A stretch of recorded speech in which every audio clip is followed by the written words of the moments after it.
what's up, guys? Please come in, take a seat, as we're about to dive into a very hot topic and a topic that's very popular in our world today and a struggle for many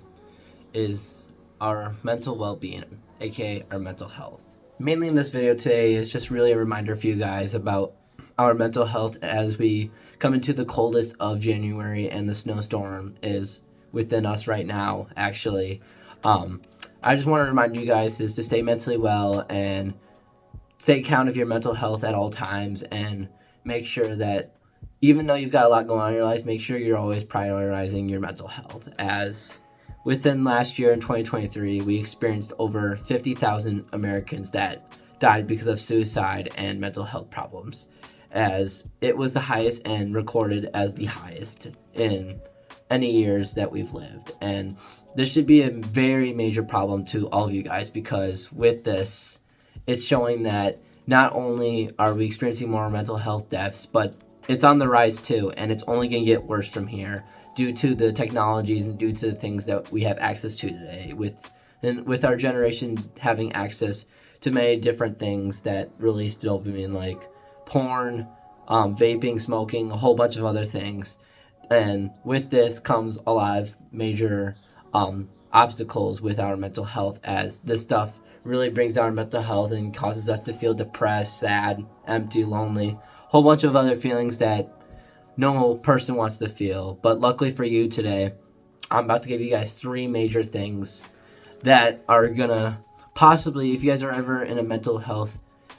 problem set, or you're ever in a place where you're feeling down or depressed, luckily these 3 things will help you go back on the right track and give you some sort of steps, or I could say path, to being able to recover from it. Number 1, and this is probably one of the more important ones, I would say, is getting into exercising and physical activity. And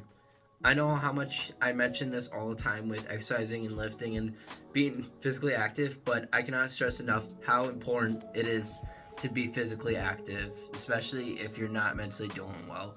Because with physical exercise, it's a stress relieving factor, and with like mindful exercises and physical activity, it's going to help you cope with stress, anxiety, and depression. And actually, according to a study.com thing that I was looking into, they talk about many different ways and many different strategies for specifically students in high school, but this can really go for anyone too. And they talk about some great solutions, some great tips and tricks to help you become better mentally and fix your well-being. And they quote, "Exercise may be the single most important tool for staying mentally healthy in high school." And this really signifies how important physical exercise is, especially for a health of not just a teenager, but for an adult and for anyone in general. Because it has its ability to improve many different factors in your life, like your mood, decrease your stress levels, and as well as that, you're building social connections. Again, more for high school and like school, I guess, in this case, but you're building those social connections with other people, which is really going to help you feel less sad all the time. It's going to get you out of your comfort zone. It's going to give you a little excitement in your life. And not only that, but you're also going to be able to meet new people and be able to share some of your experiences with them, and they can help you along the way. And it releases endorphins, which are the body's natural mood enhancers that decreases anxiety and depression. Number 2, going to talk to someone you know, or talking to a psychologist, basically just talking to anyone in general, is very important with this, because you are finally talking to someone you're comfortable with, and you're able to spill out what's been going on with you, and it makes you feel a lot better when you communicate this with someone. And for a lot of teens in school, specifically with this, is having that increased accessibility to school counseling is very important, as with many teens specifically dealing with mental health issues, and having that psychologist or like even counseling at your school can really benefit a lot of those students, especially when they go through a lot of stress with non-factual things in school, like sports, family, whatever it may be. And a lot of students and adults in general want to be able to have that support system in their lives when they're going through something like that. And having counseling services and psychologists around the area or in your school can really help benefit you, as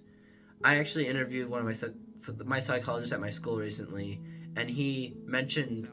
this thing about stigma, and is a really important factor with being able to break it down can help you really open up more about your mental health. And he explains how I think having more open conversations about mental health and mental well-being often helps break down the stigma, which is very important to think about because for many students, it gives them easier access to support and resources, and for them to finally be able to understand what they're going through, and for the psychologist to give them helpful tips. And just having that open communication can really help you understand what's going on with you and give you the specific help that you need, as well as you're in a supportive environment with judgment-free zone, and makes the student feel a lot better about themselves once they finally communicate the stress that is building up inside them. Number 3, and this is probably one of the most important ones from personal experience and from others, is building a support system, aka putting yourself in a good environment with good people. And what I mean by that is making sure that when you put yourself in an environment, that you are surrounding yourself with people that are going to be able to provide you that emotional support, and they're going to be able to provide you help when you need it. And that comes with importance of the social connections that you're making with other people, and having that strong social connection is very crucial for many people dealing with mental health. And this can consist of friends, family members, professionals, whoever it may be. But making sure that they're providing you that correct emotional support can go a very long way, as if people can't do that for you and you're putting yourself in that environment not knowing that, it can cause long-term risks of being judged, feeling bad about yourself, being lonely, and not being able to talk to anyone, like I've previously stated. But according to the National Institution of Mental Health, the social support can have a direct impact on mental health by reducing stress, improving self-esteem, and fostering a sense of belonging. And this in turn can lead to better overall well-being and resilience in the face of adversity. So basically, what I'm trying to say is being able to have people with you at all times and being able to have people that you trust and give you that emotional support is really going to improve your self-esteem, and it's going to really help you feel way better about yourself and be able to talk to them when you are facing adversity and obstacles. Just like that, it's going to be the end of the video, guys, and I hope you guys got some good tips out of this video today. As a reminder, the 3 tips today were exercise/physical activity, going to talk to someone, and communication. And then the third one is building that strong support system within friends, family, whatever it may be. And there are many other ways too that can help support and improve your mental well-being, like vitamin D, going outside, a bunch of other things that really help into being a well-rounded person when it comes to the mental health. Hope you guys loved the video today, and I hope you guys like this video. Make sure to please subscribe to join the self-improvement journey and get more tips and advice on how to self-improve yourself. And that's going to be it, boys and girls. Make sure to stay hard, guys.